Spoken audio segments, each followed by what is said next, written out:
기사들이 정부가 최근 내놓은 플랫폼 운송사업 정책 권고안을 두고 개인 택시 죽이기 정책이라며 규탄했다. 이들은 현재 서울의 개인 택시 수도 포화 상태라며 플랫폼 사업자에게 택시 총량제를 지키지 않은 택시 영업을 허용하는 것은 받아들일 수 없다고 강조했다. 국토부는 3일 여객자동차 운수사업법 개정 방안 등 정책 권고안을 확정해 발표했다. 권고안의 플랫폼 운송사업 제도는 사업자가 단순 배차 관리 외에도 대형 택시 운행, 호출 예약 등 운송 서비스 모델을 플랫폼과 결합해 출시할 수 있도록 했다. 이에 더해 새로운 운송사업 출현이 기존 택시 산업을 위협할 수 있다는 지적을 감안해 기여금 제도도 마련했다. 이를테면 사업자는 운행 횟수당 800원의 기여금을 내는데 기여금은 고령 개인 택시의 청장년층 전환 고령, 개인 택시 감차 종사자 근로급 개선 등에 쓰인다.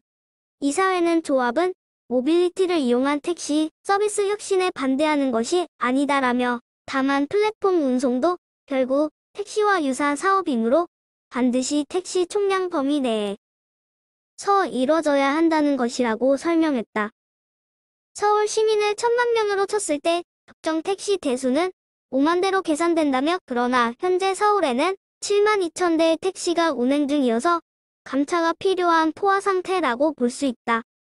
아울러 서울시만 해도 8월 감차위원회를 열어 택시 총 1만 1678대를 줄여야 한다고 했다며 이를 고려하면 정부가 플랫폼 운송면허를 총량 상한도 없이 내주겠다는 입장을 밝힌 것은 말도 안 된다고 강조했다.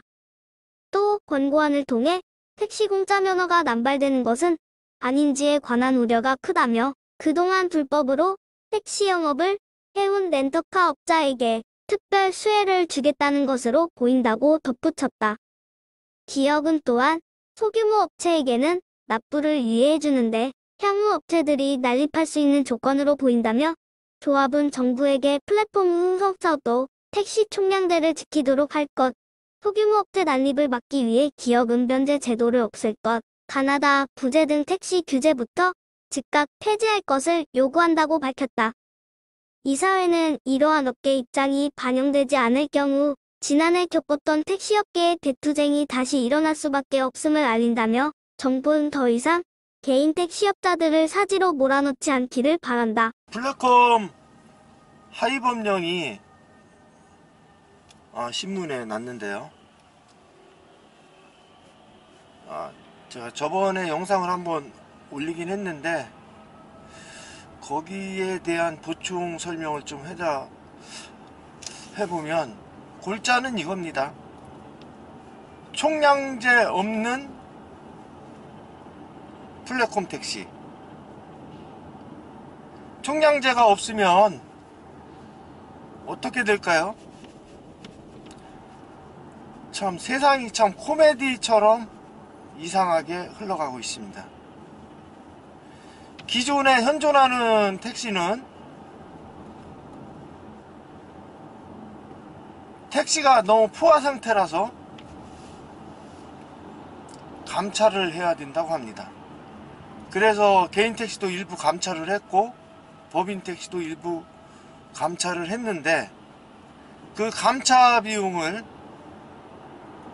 정부에서 준 게 아니고 조합에서 돈을 들여서 감차를 했죠. 택시는 감차를 해야 된다 하고 플랫폼 택시는 상한제 없이 허가를 해준다고 합니다. 지금 현실이 그래요. 택시를 뺏어다가 대기업에 주겠다는 이런 얘기하고 같습니다. 카카오티에서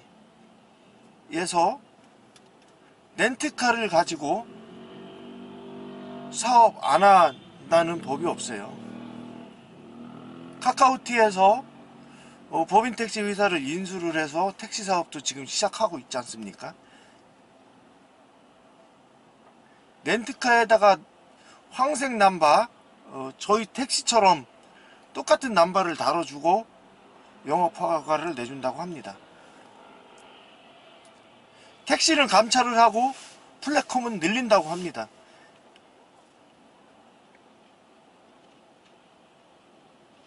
그리고 택시는 각종 규제에 묶여서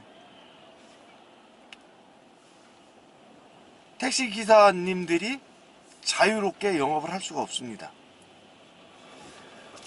저는 서울 택시이기 때문에 경기도에 가서 손님을 모실 수가 없어요.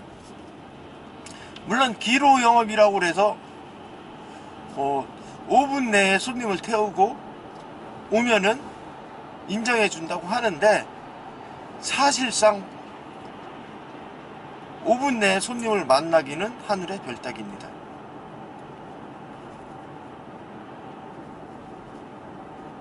이런 많은 규제를 택시한테 적용을 해놓고 플랫폼 택시는 과연 그런 규제가 적용받을까요? 우리는 가, 나, 다, 라, 구, 조 이렇게 부제를 만들어서 강제 휴무를 시키는 그런 구조로 되어 있습니다. 개인 택시는. 플랫폼 택시에다가 가, 나, 다, 라, 구, 조 달아서 영업을 할까요?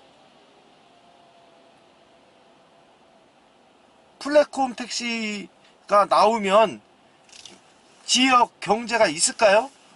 저희는 서울에서 손님을 태우고 성남이나 분당이나 각 외지로 나가면 빈차로 돌아와야 됩니다. 플랫폼 택시는 거기서 영업을 해도 상관이 없어요. 규정이 없잖아요. 제가 강원도 놀러 가고 싶어. 나 강원도 가서 바다 구경을 했습니다. 근데 용돈이 떨어졌어. 강원도에서 살짝 영업을 하고 용돈벌이를 해서 올 수 있을까요? 플랫폼 택시는 강원도 가서 구경 다 하고 용돈 떨어졌어. 거기서 영업하다가 서울 되돌아올 수 있습니다. 규정이 없어요.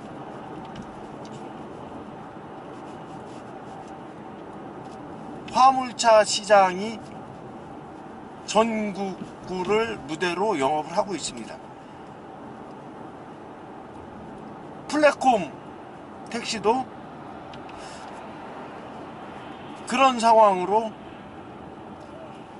변할지도 몰라요. 택시 니네는 요 동네에서만 놀아. 우리는 다른 동네 가서 놀을게. 플랫폼은 우리 동네에서도 놀고 다른 동네에서도 놀고 전국 어디나 다 이동하면서 영업을 할 수 있는 그런 시대가 오고 있는데, 우리 택시는 우물 안의 개구리입니다. 우리 택시도 경기도에서도 영업할 수 있고 성남에서도 영업할 수 있고, 저 제주도 차가 제주도에 손님 없으면 서울 와서 영업할 수 있는 그런 규제를 좀 풀어줬으면 합니다.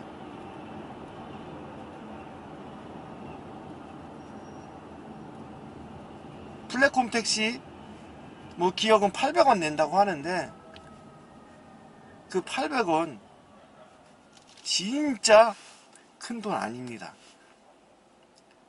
카카오 누가 키워줬습니까? 물론 손님도 키워줬지만 카카오 콜을 받아준 택시 기사님들이 카카오를 키워준 겁니다. 카카오 여러분들 공짜로 콜비 받았다고 생각하시죠? 절대 공짜 아닙니다. 택시 규정에 콜을 받았을 경우 1,000원의 콜을 받으라고 규정되어 있고, 야간에는 2,000원을 받으라고 규정이 되어 있습니다. 카카오에서 저희에게 니네 콜비 받지 마. 그렇게 시키지 않았습니까? 우리는 1,000원씩 안 받아가면서 카카오를 키운 겁니다. 카카오콜 하나 받을 때마다 우리는 1,000원씩 손해보면서 카카오콜을 받은 거예요. 그래서 카카오가 성장한 겁니다. 그나마 보너스콜이나 아니면 콜비를 받는 것도 저희가 100% 저희 주머니에 들어오지 않습니다. 카카오에서 주고 싶은 대로 줘요. 그게 바로 플랫폼 택시라고요. 노력은 우리가 했는데 왜 돈은 플랫폼이 갖고 가는 그런 구조입니까?